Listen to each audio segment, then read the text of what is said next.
First of all I am super thankful, बहुत excited अब हुआ हूँ इस मोमेंट पे जब ये सब कुछ हो रहा है।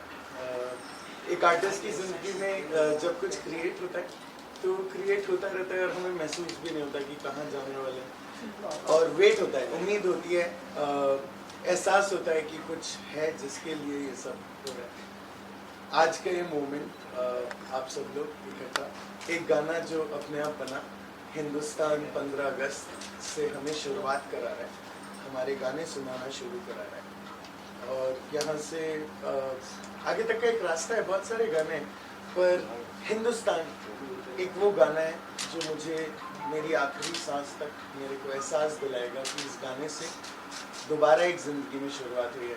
कभी फिर से वो एक सिंगर की तरह गाया था और ये गाना हमसे पैदा हुआ, और इससे आज तक जो भी सुन के हमारे साथ आ रहा है वो जुड़ रहा है, वो समझ रहा है, वो धुन समझ रहा है, वो लिरिक्स समझ रहा है, वो म्यूज़िक समझ रहा है, और हमें एहसास दे रहा है कि ऐसी बातें हमसे आती रहेंगी।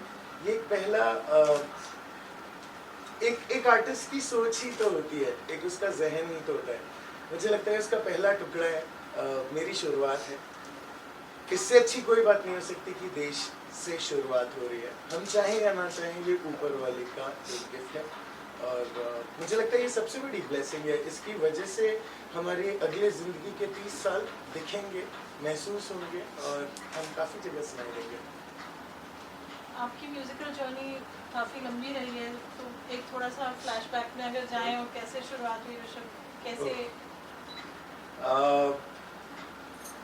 म्यूजिक, पता है, बॉलीवुड जिसको हम कहते भी हैं कि माया नगरी, बॉलीवुड क्योंकि आर्ट दिखाती है, आर्ट का डिस्प्ले है, तो बॉलीवुड से फेम, बॉलीवुड से चीज़ें, बॉलीवुड का शाइन वो दूर से बाहर दिखता है, पर वो आर्टिस्ट जिसको आप देखते हो वो तो एक ज़िंदगी गुजारा चुका होता है।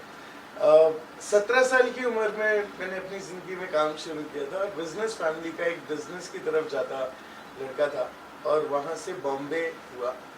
बॉम्बे ऐसा इत्तेफाक हुआ कि आए थे अपने ही किसी काम के लिए, पर यहाँ माया नगरी में आर्ट ने आर्टिस्ट को चूज़ किया।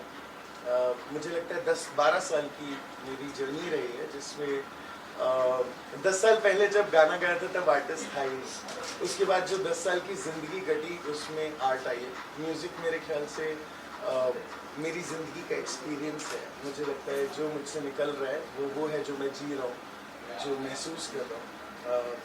म्यूज़िक कभी ऐसे डायरेक्शन में जाके सीखा नहीं था, पर ये ऊपर वाले ने चूज़ किया। जब ज़िंदगी की उम्मीद छोड़ी थी अपने एक बुरे वक्त पे, तो उस वक्त पे मुझे लगता है जब सब छोड़ दिया कि कुछ नहीं कर सकते, हार गए, थक गए, तो उस टाइम पे एकदम से ऊपर वाले ने ऐसे कुछ डाला और बैठे बैठे बस गाने आने लगे। आज माशाल्लाह हमारे पास 150-200 गाने हमारे हैं जो हमसे निकले हैं, और ये होने तक और कुछ सोचा नहीं। आज जो वक्त आ रहा है इसमें लग रहा है कि ये सब इसलिए हो रहा था। Thank you so much. Sir, आपने जो ट्रिब्यूट दिया है, सोनू सूद को दिया है, सलमान सर को दिया है, शाहरुख सर को दिया है, रतन टाटा, ये जो कॉन्सेप्ट है ये कैसा है आपके, कुछ बताइए। लॉकडाउन जब शुरू हुआ था, कोरोना की जब बात शुरू हुई थी, मैं अपनी बात करता हूँ बस, मैं बहुत लापरवाह इंसान की तरह एक जिंदगी जीता रहा, और एक आर्टिस्ट की तरह बहुत बस अपने आप को उसी में समर्पित कर दिया, सरेंडर टू माय आर्ट। बाकी सब पता नहीं था, घर से निकले नहीं थे, रूम के बाहर जिंदगी नहीं थी, बस गाना, म्यूजिक वहाँ था। और लॉकडाउन शुरू हुआ और हम सबकी ज़िंदगी में कुछ दिक्कतें आई। शुरुआत में हम मदद कर रहे थे, हमें दिक्कत महसूस ही नहीं हुई थी। मदद करते करते हमारी फैमिली में होने लगा, लोगों को होने लगा, और फिर वाजिद भाई, साजिद भाई गुरु हैं मेरे, मैंने उनको देख के सीखा है। वाजिद भाई की डेथ हुई, और बस उस दिन साजिद भाई की आँख देखी, उस दिन वो सब जो महसूस किया, उसके बाद समझ तो खत्म हो गई थी। फिर कुछ दिन बीते और ये निकला ऐसा, रात को 3 बजे ये गाना ऐसे निकला क्योंकि उम्मीद खुद की टूट गई थी। तो जब तुम्हारी उम्मीद टूटी होती है तो तुम या तो दूसरों की तोड़ सकते हो या तो उनको एक इंस्पिरेशन दे सकते हो अपनी सीख से। ये गाना सारे स्टार्स को डेडिकेट हुआ है, लेकिन आम आदमी की तरफ से मैंने ये गाना उन स्टार्स को डेडिकेट किया है। मुझे लगता है जिस तरीके की हमारी दुनिया है, इंडस्ट्री है, कंट्री है, इसमें हीरोज़ होते हैं, नेशनल हीरोज़ होते हैं, और अगर वो आपके सामने कुछ कर रहे हैं तो उसको दिखाने से अच्छा कुछ हो ही नहीं सकता। मुझे लगता है पूरी दुनिया ने कोविड के टाइम पे लॉकडाउन वीडियोस बनाए, कुछ आर्टिस्ट के वीडियोस देखे जिन्होंने अपने वीडियोस बनाए, सबने फन करने की कोशिश की, पर ये इतनी सीरियस बात है, इस पे फन का कोई मैं महसूस नहीं कर पाता। मैं हर इमोशन महसूस करता हूँ, पर मुझे लगा ये सारे स्टार्स ने जो करा है, कम से कम ये दिखा के आम आदमी की तरफ से उनको थैंक यू कह सकते हैं और आम आदमी को ये समझा सकते हैं कि ये एहसास है, इन लोगों ने भी ये सब जिया है, पर इन्होंने ये सब काम किया है। जो आज हुआ है ये अगली, मुझे लगता है हमारी जनरेशन्स के बाद अगली 100 साल तक की जनरेशन्स को कोविड ये माहौल पता होगा। तो जिन लोगों ने इस बीच में कुछ भी किया किसी के लिए, उन लोगों को तो हमारे जाने के बाद तक देखने का हक है। ये हिस्ट्री है, ये हिस्ट्री होगी। वाजिद सर आपके गुरु है, तो किस तरह से आपके लाइफ में उन्होंने योगदान दिया और इतने कम समय में वो चले गए, तो क्या कहना चाहेंगे आप?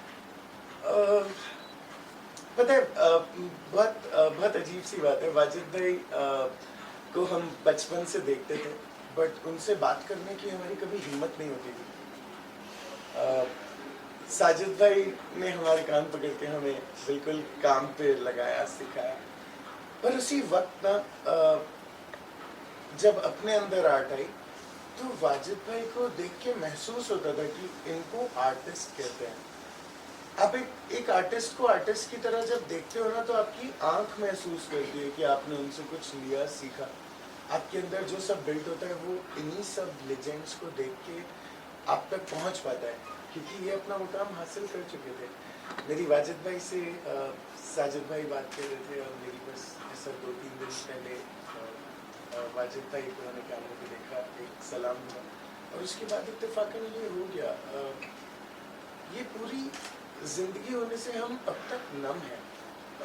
हमने शायद महसूस नहीं किया है, हमने शायद इसको माना नहीं है कि वाजिद भाई हैं नहीं, पर मुझे लगता है आज मैं अपनी ज़िंदगी में हर धुन जब सोचता हूँ, सोच के जब अपने दिल को बोलता हूँ कि अच्छा लग रहा है, तो आवाज़ें यही सुनाई देती हैं। यही सब लोगों की तो दुआएं हैं, रूह है। अगर उनकी निगाह भी कभी हम तक आई थी तो मुझे लगता है उसी वजह से मैं आज यहाँ बैठा हूँ आपके सामने। सोनू सूद की बात करें, सोनू सूद ने काफ़ी लोगों की मदद की, मतलब वो लोग। आप देख रहे हैं सक्षम न्यूज इंडिया, सबसे पहले सबसे तेज।